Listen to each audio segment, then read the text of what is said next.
Imagine करो आज से 4,500 साल पहले कोई ऐसी सिटी एग्जिस्ट करती थी जहाँ के पास मल्टी स्टोरी घर थे, अंडरग्राउंड ड्रेनेज सिस्टम्स थे और उनके पास ऐसी एडवांस टाउन प्लानिंग थी जो आज के मॉडर्न स्मार्ट सिटीज़ और म्यूनिसिपल कॉरपोरेशंस को भी शर्मा दें। वेलकम टू डू डायरीज दोस्तों। तो सबसे फैसिनेटिंग बात यह है कि कोई साइंटिफिक मूवी नहीं है ये हमारे ही सब कॉन्टिनेंट की इंडस वैली सिविलाइजेशन है, स्पेसिफिकली द हड़प्पन कल्चर। आज हम डाइव करने वाले हैं क्लास 12th हिस्ट्री के पहले चैप्टर पर, ब्रिक्स बीट्स एंड बोन्स। तो इस वीडियो में हम सिर्फ टेक्स्ट बुक रट्टा नहीं मारने वाले, बल्कि उनके सीक्रेट कोड्स, टाउन ब्लूप्रिंट्स और ट्रेड नेटवर्क्स को डिकोड करेंगे जो आज भी आर्कियोलॉजिस्ट को हैरान करते हैं। ग्रैब योर कॉफ़ी और शुरू करते हैं ये सफ़र। तो सबसे पहले हम स्टार्ट करेंगे क्रोनोलॉजी, नॉमेनक्लेचर और 3 फेजेस से। So now let us start with the basics. Modern historians और आर्कियोलॉजिस्ट इससे ऑफिशियली हड़प्पन कल्चर कहते हैं। अब आर्कियोलॉजिस्ट की डिक्शनरी में कल्चर का मतलब नाच गाना या फैंसी आर्ट गैलरी नहीं होता। It is a cohesive assemblage of artifacts जैसे engraved seals, polished beads, standardized weights और baked bricks जो एक specific geographic area में मिलते हैं और defined historical epoch से जुड़े होते हैं। Phase 1 Early Harappan Culture। Pre-urban baseline marked by distinctive ceramic styles, pastoral agricultural shifts और rudimentary craft systems। इसका मतलब ये है कि ये फाउंडेशन फेज था। लोग अभी भी बड़े शहरों में नहीं रहते थे, बल्कि छोटे गांवों में फार्मिंग करते थे, अलग डिज़ाइन के पोर्ट्स बनाते थे और क्राफ्ट्स के बेसिक काम शुरू ही हुआ था। कालीबंगन का प्रोड फील्ड इसी फेज़ का कमाल है। दूसरा आता है phase 2 mature Harappan culture. The high urban epoch 2600 to 1900 BCE characterized by largely high plan administrative and commercial cities.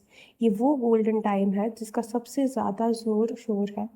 Mohenjodaro और हड़प्पा जैसी मेगा सिटीज़ बने जहाँ super smart town planning, strict drainage, grand public pools और इंटरनेशनल ट्रेड नेटवर्क चल रहा था।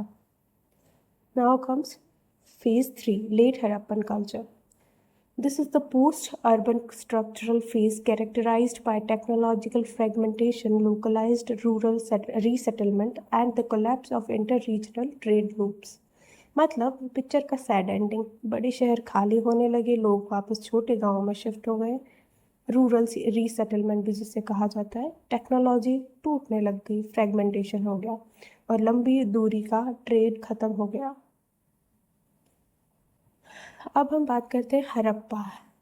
This is the type site located along the old bed of Ravi River. Remember it, Ravi River. पहला urban node जो discover हुआ था। Mohenjodaro lower banks of Indus river पर situated monumental metropolis था।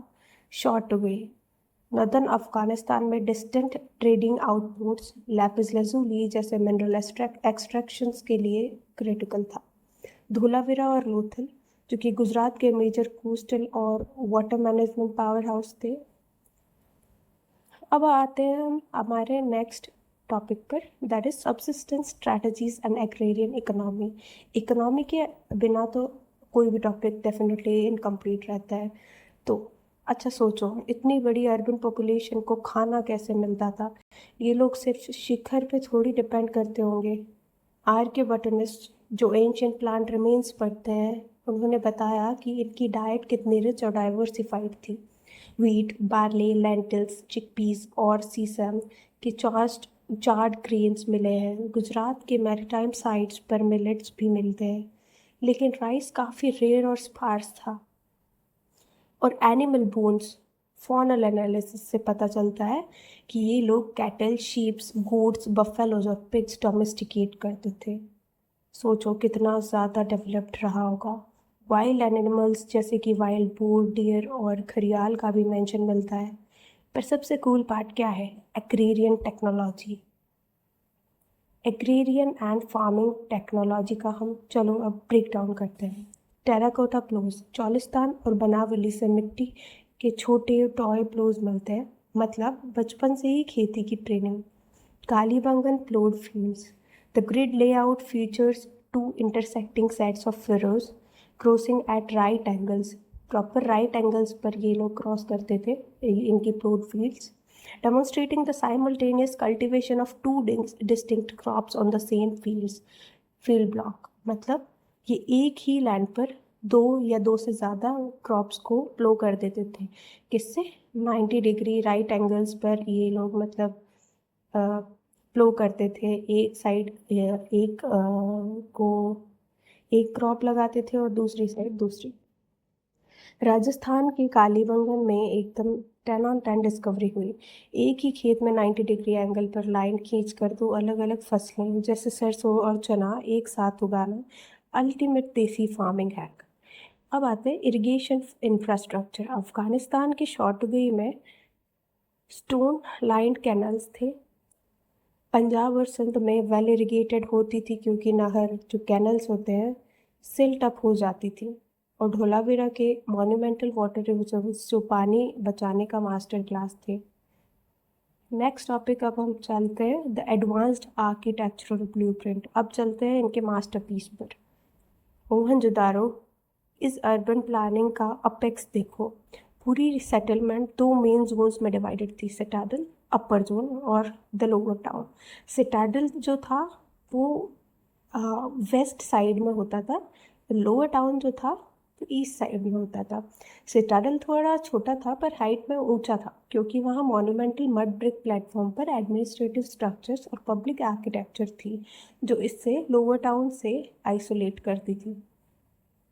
वहीं लोअर टाउन वास्ट एरिया में था residential housing और कॉमर्स के हब जहाँ स्ट्रिक्ट ग्रिड पैटर्न फॉलो होता था। अब architectural and sanitation breakdown. Grid iron town plan.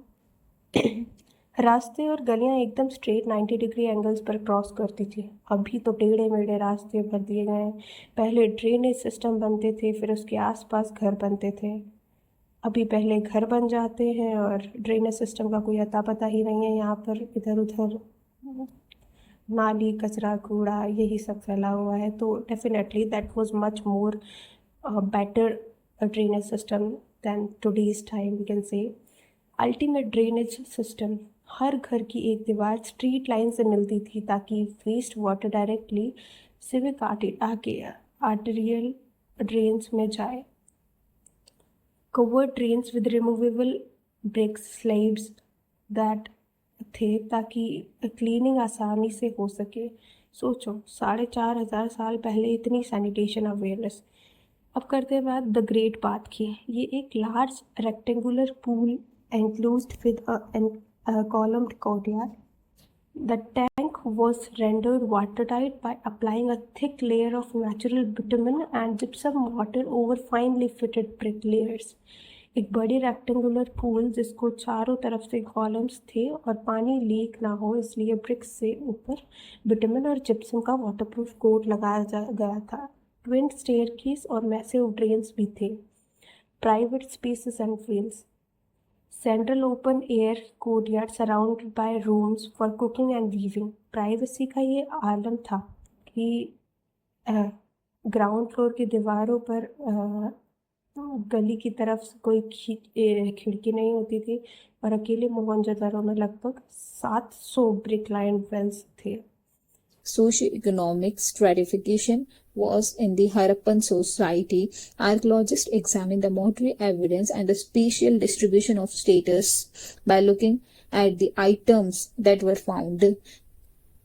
Here we'll see the mortuary practices in which how the people buried the dead in the earthen pits.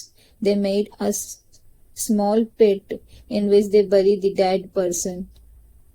There were various pit constructions, for example that the burial chambers were lined with clean fired bricks, जैसे कि यहाँ पे इनके आसपास में brick लगा दी हूँ, fired BRICS, जिससे शो होती है कि इनकी वेल्थ और हाई रैंक है।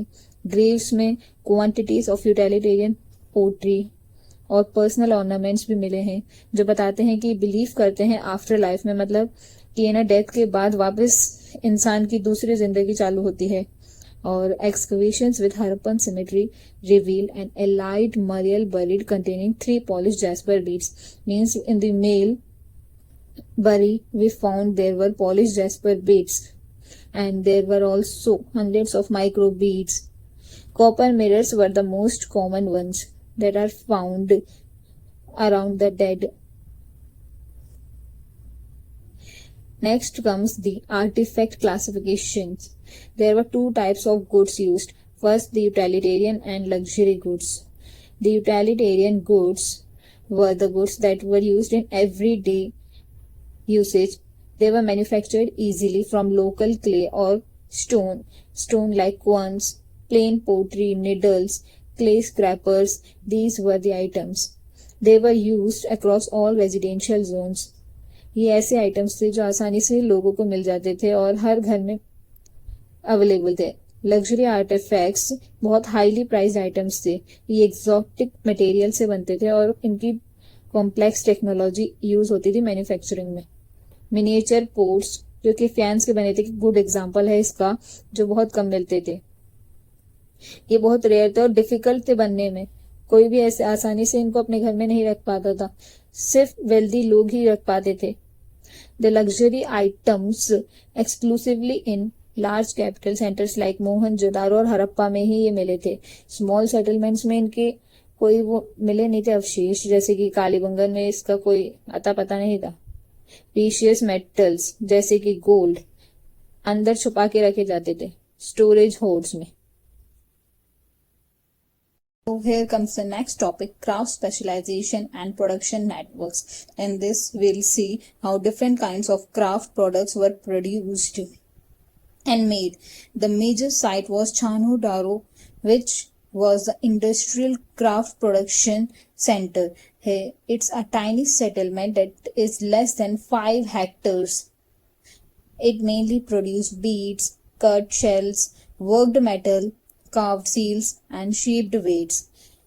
We'll see how beads were produced, the technology used.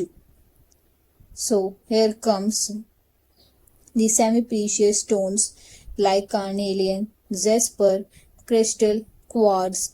Metals like copper, bronze and gold were found.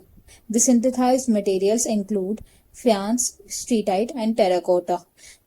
Remember the names of these metals. These are asked in the exams. Bead shapes are cylindrical and barrel.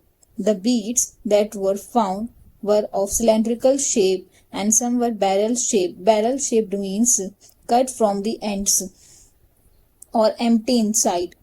The next comes steatite. It's a soft stone which is easily shaped. The beads were made using the steatite powder mixed with binding water. Manufacturing carnelian. The carnelian manufacturing involves a multi-stage thermal treatment, means it was heated up at different stages. First, the raw material, which is yellowish in color, was mined and then heated in kilns to turn a deep red, chipped into rough pre-fonds flaked ground. For the coastal industrial centers, remember the names Nageshwar and Balakot. These were the specialized coastal settlements from where we get high specialized shells like bangles, ladles and decorative inlays, which were shipped to inland metropolises. These were shipped in different places. Next comes the topic raw material procurement and global trade networks. From where they get raw material for making their objects, and the global trade networks which they established we'll see here. So the basic brick clays were available locally, but the Harappans organized a wide procurement networks to bring in stones, timbers and metals from distant geographic zones. दूसरे places से ये लोग stone, timbers और metals लाते थे. The places were Subcontinental sourcing outpost. Here comes Shotogai, which is in Afghanistan. It's mainly the major source of premium lapis lazuli. It's a blue stone and highly valued. Lothal, which is in Gujarat, where we get rich sources of carnelian from Bharuch, and statite, which is in Rajasthan. Also we get some copper from the Lothal, Gujarat. Next comes Khetri region, which is in Rajasthan. Here this target of state-led mining expeditions for copper ore. This area hosted distinct indigenous Ganeshwar Jodhpur culture. Remember the name Ganeshwar Jodhpur culture, which is from Khetri region, Rajasthan. It's important, which supplied the raw copper to Harappan cities. Here remember the names of the objects that were procured from the places, like lapis lazuli from Shotogai, carnelian from Lothal, statite from Rajasthan, and from Khetri, copper ore from southern India, which was systematically reached via long distance routes to acquire gold. Southern India से gold acquire करते थे. Maritime beyond the subcontinent.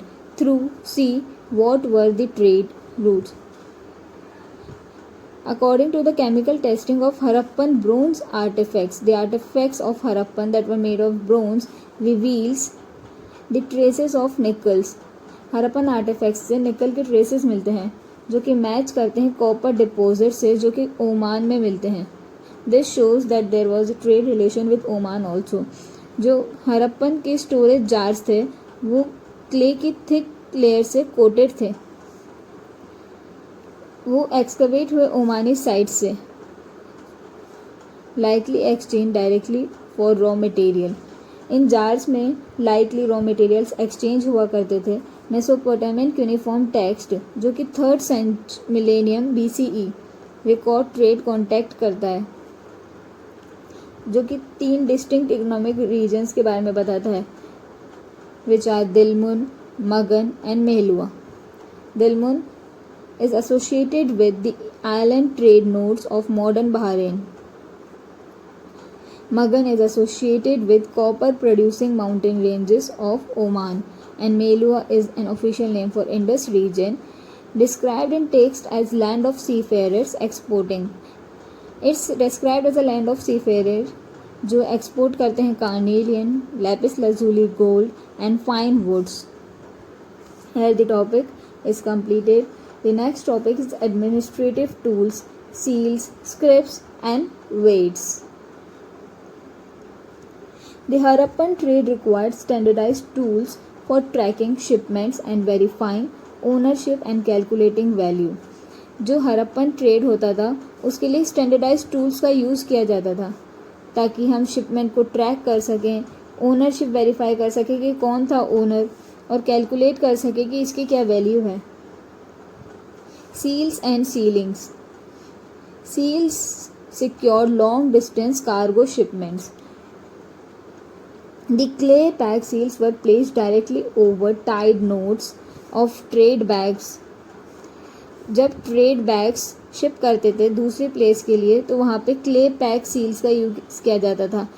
जैसे suppose कीजिए ये कोई bag है, इसमें clay ऊपर मार्क की जाती थी, सील कर दी जाती थी. If the bundle arrived with stamped clay ceiling intact, अगर ये बंडल दूसरी जगह पे सीलिंग के साथ बिना टच किए पहुंच जाता था तो मतलब ही कार्गो बीच में ओपन नहीं हुआ है, ना कि टेम्पर्ड हुआ है, किसी ने इससे छेड़छाड़ नहीं की है. दिस शोज कि how they traded.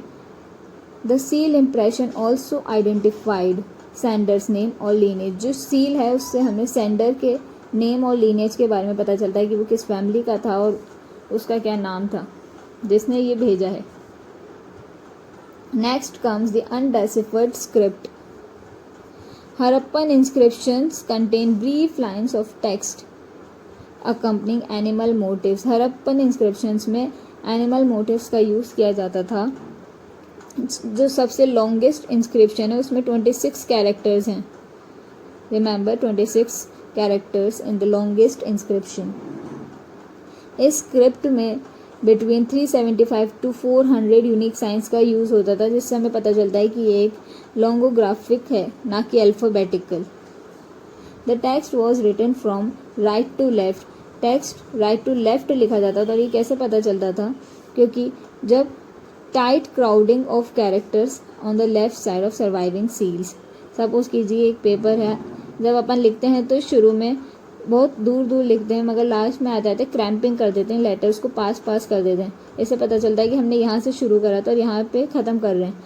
Like that only the Harappans also wrote from the right side to left side, as there were crowding of characters on the left side of seals.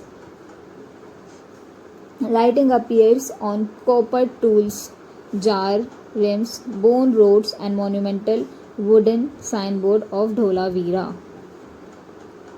जो writing है वो copper tool, jar rim, bone rods इन पे मिली है और धोलावीरा पे sign boards पे भी। मेट्रोलॉजी और standardised weights. It's not as much important, just remember that the commercial transaction was govern by a strict 2 time metrological weight system. जो वेट सिस्टम है वो काय का बना था? कर्व्ड चार्ट क्यूब्स का। Just remember it. Also there was a binary scale used, not much more important. Next comes the topic political authority and the governance, कि वहाँ पे किस टाइप की अथॉरिटी थी, कैसे सिस्टम चलता था। The striking uniformity of Harappan material culture including the standardized brick ratios।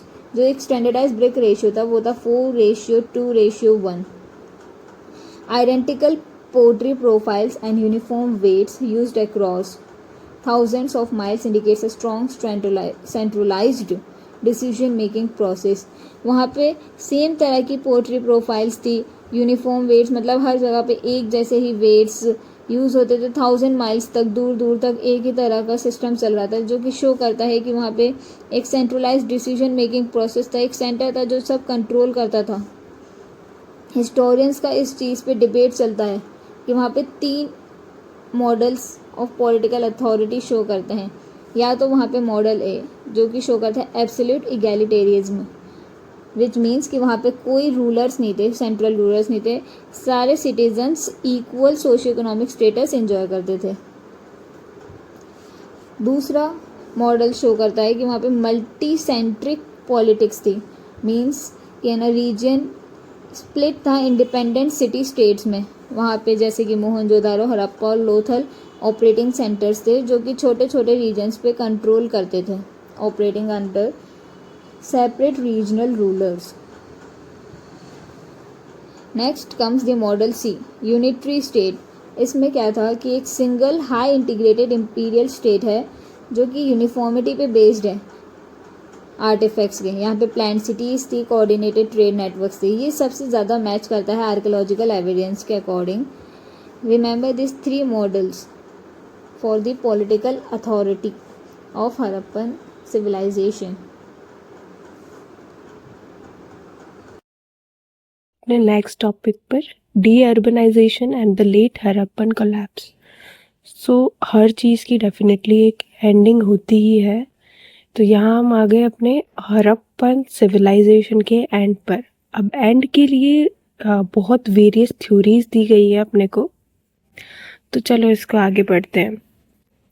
Bye सिरका 1800 BC। सिरका का मतलब होता है अप्रॉक्स। ये डिनोट करता है कि अपने को कोई फाइनल डेट्स नहीं मिली है यहाँ पर, मतलब अप्रॉक्स अपन आइडिया लगा सकते हैं कि इसके आसपास ये डी अर्बनाइजेशन होने लगा। मतलब अर्बनाइजेशन की जगह रूरल इकोनॉमी, रूरल साइड जैसे विलेजेस होते हैं वैसा बनने लगा था ये सिविलाइजेशन। तो ये मेजर अर्बन साइट्स जो थी वो कोर एरिया में थी, जैसे कि चोलिस्तान, वहाँ से हट गए थे लोग। अब डेफिनेटली ऐसा तो नहीं है कि वहीं से मर गए सारे लोग, बिल्कुल नहीं। तो वहाँ से लोग माइग्रेट कर गए ईस्टवर्ड इनटू स्मॉलर सेटलमेंट्स, जैसे कि गुजरात, हरियाणा, वेस्टर्न यूपी। अब 1900 BC के बाद क्या हुआ, डिस्टिंक्ट मार्कर्स जो थे मैच्योर कल्चर का अपन ने सब पूरा अच्छे से पढ़ा है। Seals, script, specialised beads, long distance trade, plan architecture, ये सब उसका मेन डिनोटर्स थे हड़प्पन सिविलाइजेशन के, जो कि अब डिसअपियर होने लग गए थे। बिल्डिंग्स जो थी वो बहुत सिंपलर होने लग गई थी, पब्लिक वर्क जो थे बंद हो गए थे बिल्कुल, marking a shift to rural localized late Harappan lifestyle. Remember this term, rural localized late Harappan lifestyle. पहले क्या था, अर्बनाइज्ड था, लोकलाइज्ड बिल्कुल नहीं था। डेफिनेटली उसकी दूसरी जगह पर ट्रेड होती थी, जैसे बाहर मेसोपोटामियन से सील्स मिली हैं वैसे। अब ये जो वाइड स्प्रेड कोलैप्स था, ये मल्टीपल ओवरलैपिंग फैक्टर्स की वजह से हुआ था। डेफिनेटली इतना बड़ा सिविलाइजेशन था, इतने डिस्टेंट लैंड पर फैला हुआ था ये, तो ये डेफिनेटली अलग अलग फैक्टर्स से माना जाता है कॉज हुआ होगा, और इसके लिए डिफरेंट थ्योरीज दी गई हैं rather than a single event. Invasive agriculture, fuel cutting led to severe deforestation. Deforestation क्या होता है, डिमिनिशिंग ऑफ फॉरेस्ट, जिसे हम कह सकते हैं, जैसे आजकल माइनिंग वगैरह की वजह से होता है। डिफॉरेस्टेशन किसकी वजह से होता है, इंफ्रास्ट्रक्चर जब डेवलपमेंट करना हो अपने को, उसके लिए हमें डिफॉरेस्टेशन करना पड़ता है। तो इंटेंसिव एग्रीकल्चर हुआ अपने यहाँ। अब एग्रीकल्चर के लिए डेफिनेटली वहाँ पर जो भी पेड़ वगैरह उगेंगे उनको लोग काट देंगे, तो ये सब की वजह से डिफॉरेस्टेशन हो गया वहाँ पर। शिफ्टिंग रिवर पाथ्स, मतलब रिवर का जब पाथ शिफ्ट हुआ तो वहाँ पर वाटर अवेलेबिलिटी नहीं हुई। फिर landscape suffered from long term over use. When unifying state administration broke down, complex urban infrastructure collapsed with it. ठीक है, इंफ्रास्ट्रक्चर भी collapse हो गया था इस। नेक्स्ट आते हैं historiography and the rediscovery of the Indus. Discovery of Indus Valley Civilization redefined global ancient history, moving India's historical timeline back to thousands of years. ठीक है, इसका मतलब था, चलो अब आगे ही बढ़ते। ठीक है, कनिंगम्स इंटरप्रिटेशन एरर्स। एलेक्जेंडर कनिंगम जो थे, कौन थे ये, first director general of ASI। क्या कहते हैं ASI, क्या होता है, archaeological survey of India. In mid-19th century relied heavily on written texts to guide his work. मतलब इन्होंने अपना काम जो किया था एंशियंट आर्कियोलॉजिस्ट ने, उन्होंने रिटन टेक्स्ट पर रिलाई किया था। उन्होंने ट्रैवल जर्नल्स जो थे, जैसे कि चाइनीज बुद्धिस्ट पिलग्रिम्स हो गए, 4th से 17th सेंचुरी के बीच में, उनको यूज़ किया लोकेट करने के लिए early historical settlements. When presented with N ancient Harappan seal, मतलब इन्हें जब कोई एंशिएंट हड़प्पन सील मिली तो इन्होंने सोचा कि ये जो हिस्टोरिकल टाइम फ्रेम है ये डेफिनेटली गेंजीज वैली का टाइम होगा। कब था ये, जब लोग गंगा वैली के पास में सेटल होने लग गए थे। डेफिनेटली, तो गंगा वैली के पास में सेटलमेंट की साइड उनका ध्यान क्यों गया, क्योंकि यहाँ पर अर्बनिज्म बिगेन हुआ था। क्यों, क्योंकि जब गंगा वैली के आसपास या किसी भी रिवर वैली के आसपास जब हम देखते हैं तो वहाँ पर एलिवियन सॉइल मिल जाती है, टेक्नोलॉजी डेवलप होने लगती है, रिवर के पास पानी मिल सकता है आसपास लोगों को, तो डेफिनेटली वो वहाँ पर रहना ज़्यादा प्रेफर करते हैं। और साथ में वहाँ पर उन्हें ट्रांसपोर्टेशन के लिए भी हेल्प मिलती है। लाइक फॉर एग्जांपल, जब किसी एक जगह से दूसरी जगह उन्हें जाना होगा तो वो डेफिनेटली रिवर का यूज़ कर सकते हैं, बोट्स वगैरह बना के, शाफ्ट्स बनाकर। अब हम आते हैं stratigraphic advances under martial and wheeler. Pre-20th century excavations were often unconstructed रहे थे। अर्ली 20th सेंचुरी में इंडियन आर्कोलॉजिस्ट जैसे कि दयाराम सहनी और रखलदास बनर्जी, इनको आरडीए बनर्जी भी कह सकते हैं हम, discovered older seals at Harappa and Mohenjodaro, ठीक है, 1924 में। डेफिनेटली इस डेट को याद रखना है हमें, ये एग्जाम में आ सकती है। And 1924 John Marshall announce the discovery of Indus Valley civilisation. तो हमारे जॉन मार्शल जी ने डिस्कवर कर लिया इंडस वैली सिविलाइजेशन और बता दिया वर्ल्ड को।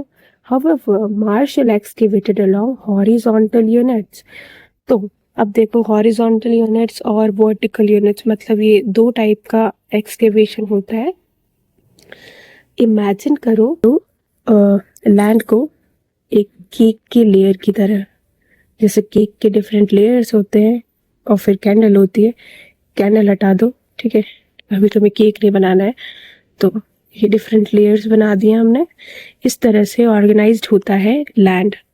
अब इसको कैसे, मतलब समझ कैसे आएगा ये, जैसे पहले वाला सिविलाइजेशन यहाँ पर होगा, उसके बाद जो लाइफ होगी वो यहाँ पर ऐसे ऐसे, जो मतलब जो लोग उस वक्त के छोड़कर जाया करते थे, उनके आर्टिफैक्ट्स, उनके काम वगैरह, जैसे फॉर एग्जांपल अभी अपन लोग रह रहे हैं, अपने बाद कोई और जनरेशन आएगी, उसे हमारे कैसे एविडेंसेस मिलेंगे, अपन छोड़ कर जाएंगे कि ठीक है लोग यहाँ पर ऐसे रहते थे, उनके लकड़ियों से ऐसे काम में लेते थे, यही सब होता था। अब हॉरिजॉन्टल यूनिट्स को उन्होंने एक्सकेवेट किया, मतलब इन्होंने ऐसे यहाँ पर ऐसे ऐसे खुदाई करवाई। अब इन्हें एक ही सिविलाइजेशन के बारे में पता लगा, नीचे का पता ही नहीं लग पाया। और इसकी वजह से इन्होंने सारे आर्टिफैक्ट्स, सब कुछ एविडेंसेस को मिक्स कर दिया। उसके बाद आते हैं आर.एम. व्हीलर 1944 में, जिन्होंने ध्यान दिया किस पर, इंट्रोड्यूस किया उन्होंने स्ट्रिक्ट स्ट्रैटिग्राफिक एक्सकेवेशन। इन्होंने डिग किया along the natural layered lines rather than mechanically cutting across them, ठीक है, which preserve the chronological context। chronological context उन्होंने preserve किया कैसे, उन्होंने vertical excavations किए थे, तो vertical excavation से पता लग पाया कि हड़प्पन सिविलाइजेशन कितना पुराना है, even much more older than Ganges valley का आसपास का resettlement जो हुआ था। अब आते हैं अपन methodological challenges in reconstructing Harappan religion. क्योंकि स्क्रिप्ट तो हमारे पास है नहीं, है बट वो अनडिसाइफर्ड है। Understanding Harappan religious life depends entirely on interpreting physical artefacts, ठीक है, which present significant methodological challenges. अब ये चैलेंज आ जाता है हमारे पास कि भाई कैसे पता लगाया अपन। तो अर्ली रिसर्चर्स जो थे उन्होंने labelled unfamiliar artefacts as religious, ठीक है, उन्हें जो आर्टिफैक्ट्स मिले हैं वो रिलीजियस लेबल करती है कि ये तो भाई रिलीजन से रिलेटेड है सब कुछ। अब ये डेफिनेटली लोगों के खुद के इंटरप्रिटेशंस होते हैं, इसमें अपन कुछ नहीं कर सकते। लाइक हर एक इंसान एक चीज़ को अलग अलग व्यू पॉइंट से देखता है डेफिनेटली। तो हैवीली डेकोरेटेड फीमेल टेराकोटा फिगराइंस थी, उनको क्लासिफाई कर दिया गया मदर गॉडेस की तरह। और सील्ड मेल स्टोन स्कल्पचर्स जो थे उन्हें प्रीस्ट किंग्स कहा गया। लार्ज सिविक स्ट्रक्चर्स जो हमें मिले हैं, ग्रेट पाथ मोहनजोदारो में, और फायर अल्टर्स कालीबंगन कहाँ पर है, राजस्थान में। एंड लोथल कहाँ है, गुजरात, रिमेंबर इट, याद करते चलो। Were similarly interpreted as ritual species, ठीक है। Seal shows scenes that suggest nature worship के भी हमें एविडेंस मिलते हैं सील्स द्वारा। जैसे प्लांट मोटिव्स मिले हैं, मिथिकल कंपोजिट एनिमल्स मिले हैं, जैसे कि यूनिकॉर्न, देख लो unicorn. A figure shown cross legged on seal surrounded by wild animals, उसे कैसे इंटरप्रेट किया गया है, in form of Shiva, called proto Shiva. Conical stone items were classified as lingas used in worship. However, projecting later religious traditions backward onto ancient artifacts can be misleading. ये definitely misleading हो सकता है कि सबको आपने religious traditions से project कर दिया गया। फॉर एग्जाम्पल जैसे कि ऋग्वेद में मेंशन किया गया है रुद्र का, जो कि है स्टॉर्म गॉड, जो लेटर उन्हें एसोसिएट कर दिया गया शिवा के साथ। मगर जब हम देखते हैं तो रुद्र को लॉर्ड ऑफ एनिमल्स या फिर योगी टेक्स्ट में नहीं डिस्क्राइब किया गया है, मतलब we can not associate him with Shiva. This mismatch suggest that these figures might represent other roles. ये कोई अदर रोल्स भी सिग्निफाई कर सकते थे, like shamans, living interpretations of Harappan religion open to ongoing study. Okay, so this was the complete explanation of the chapter number 1, theme 1, bricks, beats and bones. If you require the notes of this chapter, you can please comment. Definitely we'll be providing you with all the notes of this chapter.